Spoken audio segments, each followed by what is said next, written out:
Eles estavam certos.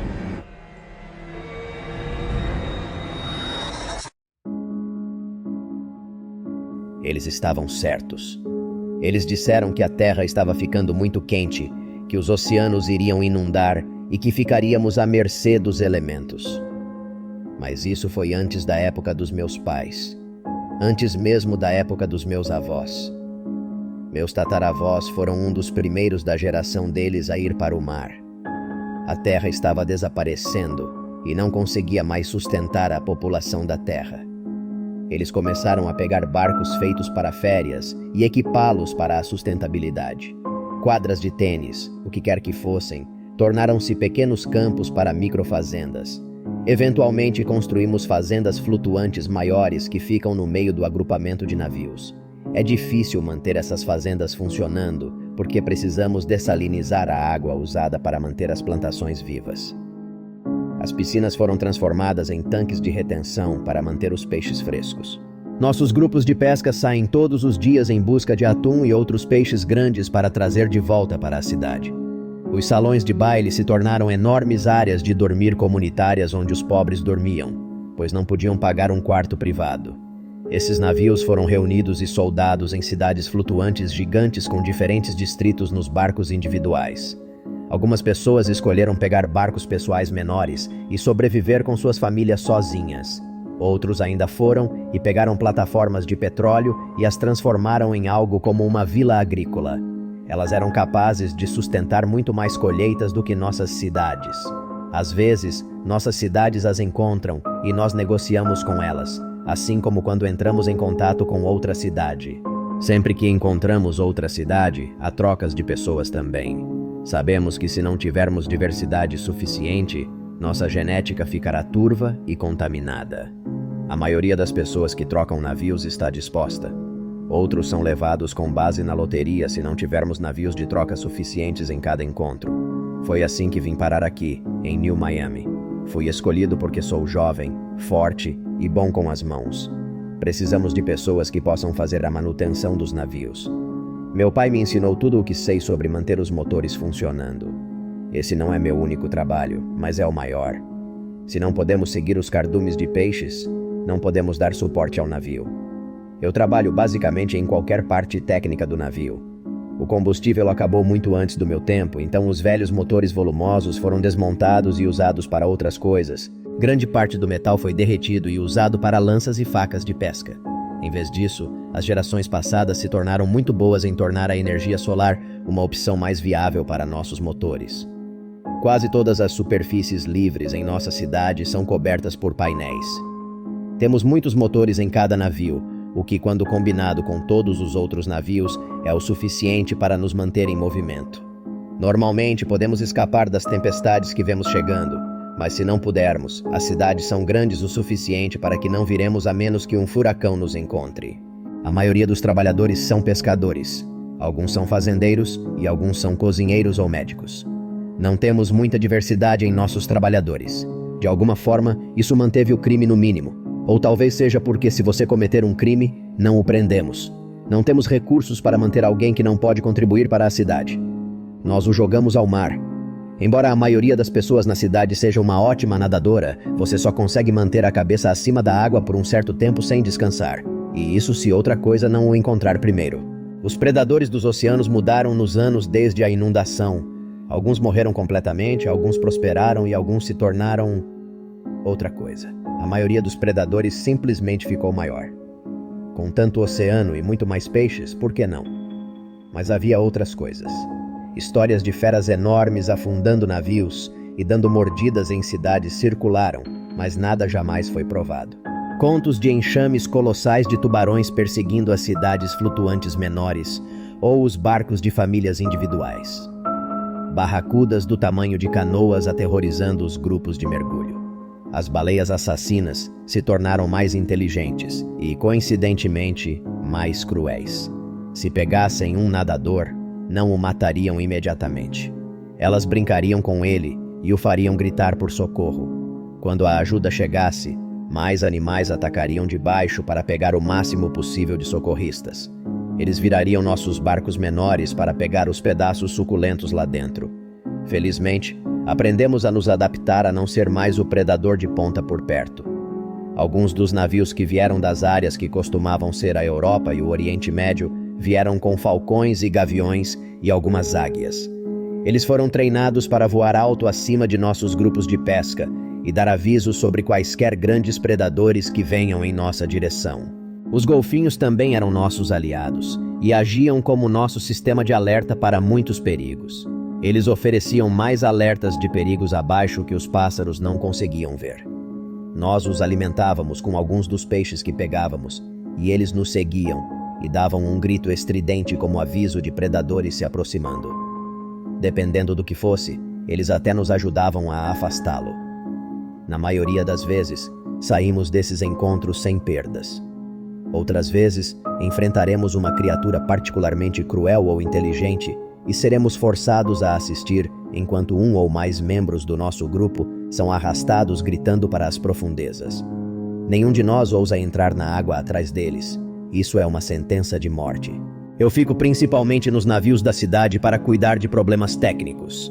Se um motor para de funcionar, tenho que entrar na água para descobrir o que causou o mau funcionamento. Na maioria das vezes é simplesmente um molusco ou craca que se enfiou na hélice de alguma forma e fez com que ela parasse. As hélices ainda são bem grandes, mas não é preciso muito para fazê-las parar. Elas têm um recurso de parada automática integrado para que não se danifiquem se algo ficar preso nelas. Se eu for chamado para a ponte, sei que vou entrar na água para consertar o que deu errado e, em seguida, fazer o motor funcionar novamente. Felizmente, não sou o único técnico a bordo deste navio. Existem 15 distritos em New Miami, e cada distrito tem pelo menos 20 motores, se não mais. Geralmente 1 ou 2 vezes por dia, sou chamado para fazer a manutenção de um motor ou das linhas que vão das grandes baterias conectadas aos painéis solares. O trabalho em si não é perigoso, mas ainda levamos alguns guardas conosco para afastar predadores e cuidar de nossas costas. Ontem, vi algo que me fez querer largar meu emprego e ficar longe da água para sempre. Fui chamado para consertar um dos motores na parte de trás do navio. Entrei em contato com os 3 homens que normalmente entravam na água comigo e pegavam meu equipamento. Eu os encontrei na escada que levava para o lado onde o motor parado estava. Normalmente eles carregam uma lança de pesca e facas de mergulho. Raramente temos problemas nesta ponta da cidade. Estamos perto da frente do grupo e o motor estar na parte de trás do navio o coloca dentro da relativa segurança do anel de navios. Hoje, no entanto, houve avistamentos de um grande grupo de baleias assassinas a 1 milha da cidade, então eles estavam armados com arpões e vários arpões cada. Meu equipamento estava preso ao meu corpo para que eu não tivesse que me preocupar com uma bolsa no meu caminho. Eu também tinha algumas facas de mergulho presas entre minhas ferramentas, só por precaução. Começamos a descer a escada até as ondas batendo no casco da nossa casa. Entramos na água e os 3 homens comigo, Morik, Damen e Eli, se espalharam para ficar de olho na água ao nosso redor. Não levamos nenhum equipamento de mergulho além de nossas máscaras. Ao longo dos anos vivendo na água, a humanidade desenvolveu a habilidade de prender a respiração por um tempo muito maior do que era possível anteriormente. Provavelmente ficaríamos submersos por apenas alguns minutos, e isso não seria um problema para nenhum de nós. Assim que submergi, percebi que algo estava errado. Havia algo estranho na sensação da água. Nada que eu pudesse descrever. Eu sabia que os outros homens também estavam sentindo algo estranho. Não perdi tempo em ir até o motor para ver o que estava errado. Abri a escotilha de acesso e comecei minha busca. Todos os fusíveis estavam funcionando. Não havia fios desfiados. Nada que eu pudesse ver errado de dentro. Eu sabia que tinha que ser algo alojado na caixa da hélice. Só levei cerca de 2 minutos para fazer minhas primeiras verificações. Então eu sabia que estava tudo bem para continuar verificando por mais alguns minutos.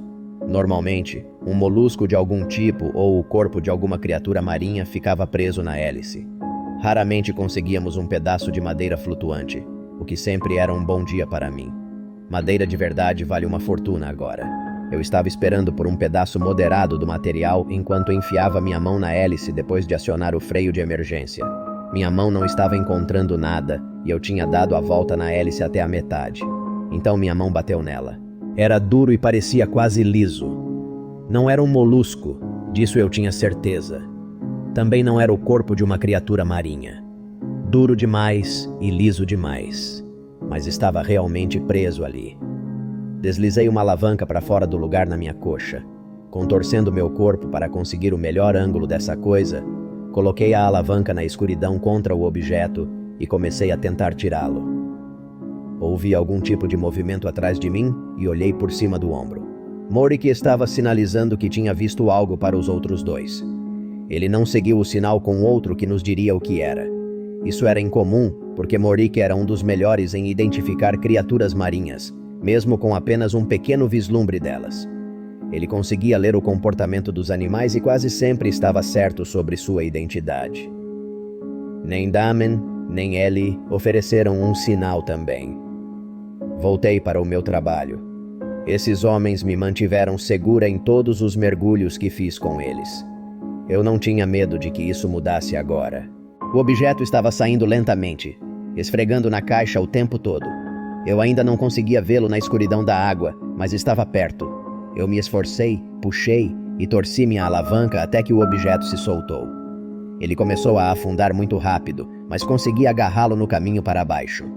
Eu o trouxe para o meu rosto para ver melhor. Eu tinha visto apenas alguns desses na minha vida. Eles não eram tão comuns quanto costumavam ser, visto que agora eles só eram encontrados no fundo do oceano. Eu segurei uma pedra na minha mão, enquanto eu olhava para ela com admiração, calculando quanto eu poderia conseguir por um desses, já que eram tão raros. Meu estômago embrulhou. Rochas não flutuam, só havia uma maneira de uma rocha ter entrado na carcaça. Algo tinha que colocá-la lá. Minha mente entrou em overdrive enquanto eu considerava que criatura poderia tê-la colocado lá. Eu nunca tinha ouvido falar de nenhum dos predadores mais inteligentes fazendo algo assim. Atacar o navio ou usar um nadador como isca? Sim, mas nunca esse nível de sabotagem. Antes que eu pudesse me virar, ouvi um chiado e um baque ecoando pela água. Parecia que um dos meus guardas tinha disparado sua arma de arpão e atingido seu alvo. Virei minha cabeça e encontrei algo completamente diferente. Uma lança se projetava do intestino de Eli, a ponta farpada atravessando a pele de suas costas. Parecia ser feita de osso, com a haste sendo formada por algum tipo de coral. Uma corda feita do que parecia ser algas marinhas trançadas saía da ponta da lança direto para a escuridão abaixo de nós. Eu podia ver seu rosto enquanto ele se virava lentamente para nos olhar com as mãos em volta da haste da lança. Ninguém se moveu por um momento, tão profundo foi nosso choque. O primeiro pedaço vermelho estava vazando do ferimento quando houve um puxão na corda e Eli foi arrastado para baixo. Imediatamente, Morik e Damen colocaram suas costas na superfície e apontaram suas armas de arpão para baixo com uma mão enquanto sacavam uma grande faca de mergulho com a outra mão. Ambos então travaram as facas nas pontas de suas armas de arpão como as baionetas do velho mundo. Uma vez feito isso, eles sacaram outra faca, cada um para manter em suas mãos. Eu ainda estava em tal estado de choque que não me movi. Tínhamos visto Eli desaparecer nas profundezas, mas agora podíamos ver várias formas nadando rapidamente fora do alcance de nossa visão. Damen estava tremendo enquanto apontava sua arma de arpão para essa nova ameaça. Essas formas escuras pareciam as grandes barracudas que perseguiam os oceanos, exceto um pouco menores. Mas havia algo mais. Enquanto observávamos e esperávamos pelo próximo movimento, as formas continuaram a circular abaixo de nós, ficando um pouco além de onde nossa visão iria. Elas estavam se movendo muito rapidamente, ganhando explosões de velocidade para atravessar a água mais rápido do que a maioria dos peixes conseguiria. A forma estava errada, no entanto. As cabeças não eram longas o suficiente, e havia algo diferente nas nadadeiras. As formas foram circulando cada vez mais perto até que eu conseguisse entender o que eu estava realmente vendo. Elas pareciam peixes, pele escamosa e caudas que se agitavam de um lado para o outro para impulsioná-las pela água, junto com guelras. Mas é aí que as semelhanças terminavam. Em vez de barbatanas saindo de seus lados, havia braços, ou algo parecido com braços. Suas cabeças eram grotescas, com 2 olhos e uma boca, mas o formato não era humano. Os olhos eram grandes e pretos, sem pupilas ou íris para falar. Eles me lembravam os olhos de tubarão, cruéis e penetrantes. A boca era incrivelmente larga e cheia de dentes como agulhas. Ainda mais desconcertante era o fato de que cada uma dessas criaturas estava segurando uma lança semelhante à que pegou Eli. Preso a cada lança havia um pedaço de corda trançada de algas marinhas e algas marinhas. Havia pelo menos 6 dessas criaturas que eu podia ver, e elas estavam nos caçando. Conforme se aproximavam, Morik disparou sua arma de arpão na fera mais próxima, na tentativa de assustá-la. Seu tiro foi certeiro, mas foi rápido demais. A coisa agitou o rabo e o tiro caiu inofensivamente para longe. Eles estavam se aproximando e havia mais deles saindo das profundezas. Damen atirou, e por um golpe de sorte, acertou uma das feras. A lança perfurou seu peito e ela começou a se debater e afundar lentamente. Isso pareceu enfurecer as outras criaturas e as lanças voaram rápido, incrivelmente rápido. Eles não deveriam ter sido capazes de lançar as lanças tão rápido debaixo d'água sem ajuda. Mas enquanto eu observava, eles continuaram a lançar as lanças com imensa velocidade e precisão incrível. Tanto Damen quanto Morik foram perfurados várias vezes pelos membros e tronco. As cordas voltaram para as mãos da criatura, e eles começaram a arrastar meus companheiros para a perdição, e eu não tinha forças para ajudá-los. Eles se debatiam e gritavam, mas tudo que eu conseguia ouvir eram as bolhas escapando de suas bocas. Conforme eles se afastavam do barco, algumas das criaturas se afastavam do grupo e nadavam perto dos homens. Cada vez que chegavam perto o suficiente, seus dentes brilhavam e um pedaço dos homens era arrancado e engolido. A água ficava vermelha à medida que mais e mais abominações se alimentavam de meus antigos companheiros. De repente, percebi que meus pulmões estavam queimando e que eu ainda não tinha me movido. Eu estava sendo ignorado principalmente enquanto o frenesi alimentar aumentava em intensidade abaixo de mim. Eu tinha que me mover, eu tinha que me afastar disso, mesmo que fosse apenas para avisar o resto da cidade sobre o que eu tinha visto. Comecei a nadar o mais rápido, mas calmamente, que pude para não atrair a atenção deles. Eu estava a 30 metros da escada quando olhei por cima do meu ombro e vi uma fera solitária me perseguindo lentamente pela água. Quase parecia que estava sorrindo, como se soubesse que não havia como eu nadar mais rápido que ela no meu melhor dia. Saquei minha faca, como se isso me desse alguma proteção contra esse monstro. Eu estava a 30 metros da escada e olhei por cima do meu ombro novamente. Estava bem atrás de mim, um braço esticado em minha direção. Meus pulmões doíam por uma respiração e meu coração batia mais forte e mais rápido do que eu conseguia lembrar. Eu girei quando ele me alcançou, suas unhas afundando no bíceps do meu braço esquerdo. A dor era excruciante, mas me deu o impulso de que eu precisava. Eu empurrei minha faca para frente o mais forte que pude enquanto a boca da coisa se abria para me morder. A ponta da minha lâmina perfurou o céu da boca e penetrou ainda mais em seu cérebro. O aperto em meu braço aumentou por uma fração de segundo, e então se soltou completamente enquanto a criatura deslizava de volta para as profundezas. Eu estava sangrando e precisava sair da água. Encontrei o degrau mais baixo da escada com meu braço bom e me arrastei para fora da água o mais rápido que pude. Não sei como cheguei ao topo da escada, só sabia que precisava sair da água. Aquelas coisas eram espertas, elas nos atraíram e eram muito mais fortes do que nós. Consegui passar por cima da escada e, sem cerimônia, caí no convés. Enquanto a consciência estava me escapando, vi pessoas correndo em minha direção e ouvi gritos. Quando acordei, estava em uma cama médica com bandagens no braço. Quando uma das atendentes percebeu que eu estava acordada, ela correu para o segurança de plantão. Fui questionada minuciosamente sobre o que aconteceu quando eu estava lá embaixo. Contei a eles tudo o que tinha visto. Eles ficaram céticos no início, mas o fato de eu não ter voltado com nenhum dos 3 homens enviados comigo como proteção.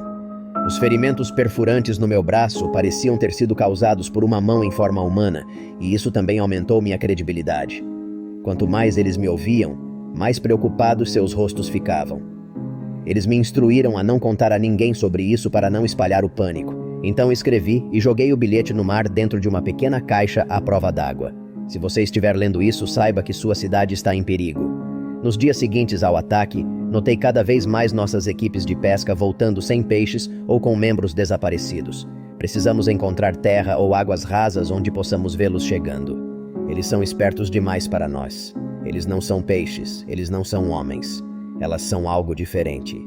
Dizia-se que as sereias do mito eram bonitas e usavam sua beleza para atrair os homens para a morte. Elas estavam erradas sobre a parte bonita. A parte de atrair os homens para a morte, elas estavam certas.